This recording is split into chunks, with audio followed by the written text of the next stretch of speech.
হয় নিশ্চিতভাৱে যিগৰাকী গুৰুজনাই অসমীয়া জাতিৰ প্ৰাণ প্ৰতিষ্ঠা কৰিছিল সেই গুৰুজনাৰ যি জন্মস্থান বটদ্ৰৱাত মই আজি এই দৌল উৎসৱৰ মুহূৰ্তত উপস্থিত আছোঁ।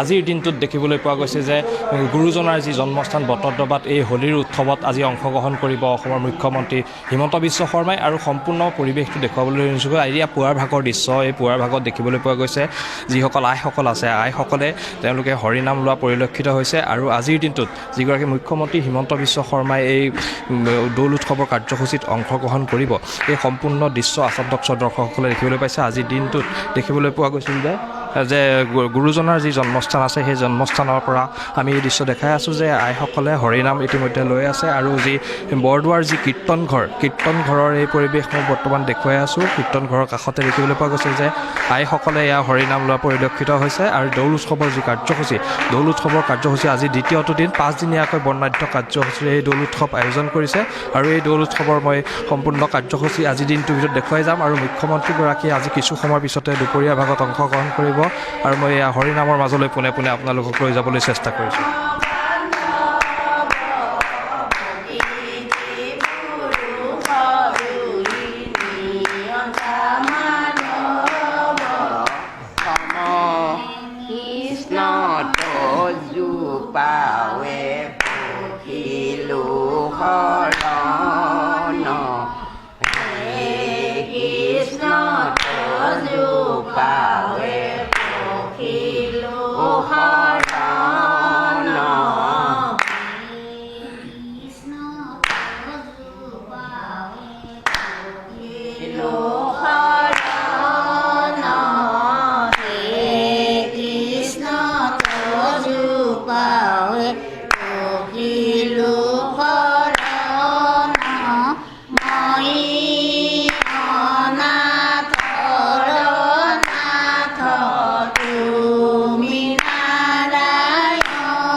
নিশ্চিতভাৱে যি ভক্তিৰসৰ নিজৰা আজি বেবুৱাই গৈছে আৰু এই ভক্তিৰস আচলতে পান কৰিবৰ বাবে দেখিবলৈ পোৱা গৈছে যে অসমৰ বিভিন্ন ঠাইৰ পৰা যি বৰদোৱা অঞ্চল আছে বটদ্ৰৱা অঞ্চল আছে এই বটদ্ৰৱা অঞ্চললৈ ৰাইজ আহিছে। বিভিন্ন ঠাইৰ পৰা আচলতে নিশাৰ ভাগতো দেখিবলৈ পোৱা গৈছিল যথেষ্ট সংখ্যক ভকত বৈষ্ণৱ আহি এই স্থানত উপস্থিত হৈছিল আৰু এই উপস্থিত হোৱাৰ পিছত আজিৰ দিনটোত কি কাৰ্যসূচী আছে এই সন্দৰ্ভত মই জানিবলৈ চেষ্টা কৰিম যে থানখনৰ কথা মই ক'ব বিচাৰিছোঁ যে থানখনৰ কথা যে আজিৰ দিনটোত কি কাৰ্যসূচী আছে। আজি দ্বিতীয়টো দিন 5 দিনীয়া কাৰ্যসূচীৰ আয়োজন কৰা হৈছে। আজি কি হ'ব? আজি আপোনাৰ 14 ফাগুনৰ দিনাখন আমাৰ ৰাতিপুৱা গোপিনীসকলৰ নাম, তাৰপিছত নাম প্ৰসংগ 14 প্ৰসংগৰ কাম সম্পূৰ্ণভাৱে পূৰ্ণাংগভাৱে চলিবই গধূলালৈকে।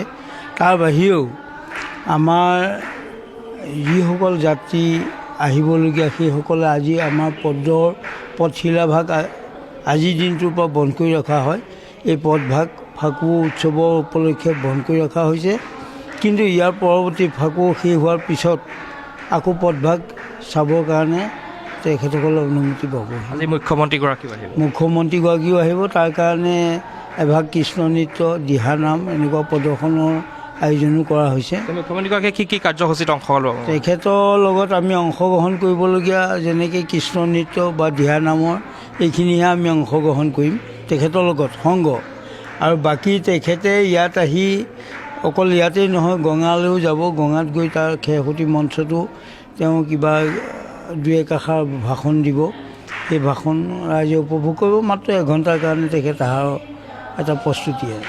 ইমান নিশ্চিতভাৱে ধন্যবাদ জনাইছোঁ যে দেখিবলৈ পোৱা গৈছে যে মই কীৰ্তনঘৰৰ সম্পূৰ্ণ পৰিৱেশ দেখুৱাই আছোঁ আৰু দেখিবলৈ পোৱা গৈছে যে এই কীৰ্তনঘৰত আজি ফাকুৱা বা হোলী বা ফাকুৱা উপলক্ষে দেখিবলৈ পোৱা গৈছিল যথেষ্ট সংখ্যক ভকত বৈষ্ণৱৰ আগমন ঘটিছে আৰু কিছু সময়ৰ পাছতে দেখিবলৈ পোৱা যাব পোনে পোনে মই কীৰ্তনঘৰৰ সম্পূৰ্ণ দৃশ্য দেখাই আছোঁ। আৰু যি ফাকুৱা বা হোলী উৎসৱ আছে এই হোলী উৎসৱত দেখিবলৈ পোৱা গৈছে যে ভকত বৈষ্ণৱে যে গুৰুজনাৰ যি জন্মস্থান এই পবিত্ৰ স্থানত আহি অংশগ্ৰহণ কৰিছে।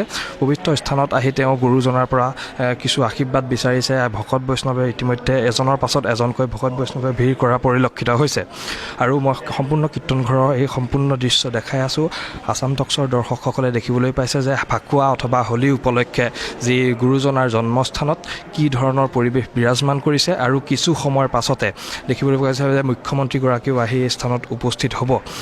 যে মই আপোনাৰ পৰা জানিব বিচাৰিম কিছু কথা।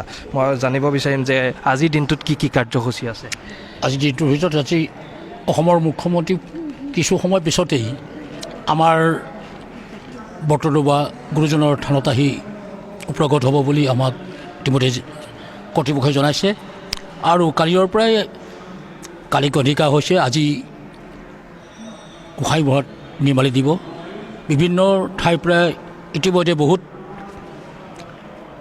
তীৰ্থযাত্ৰী আহি এই গোবিন্দৰ দৌল থানত আহি সেৱা ধৰিছে।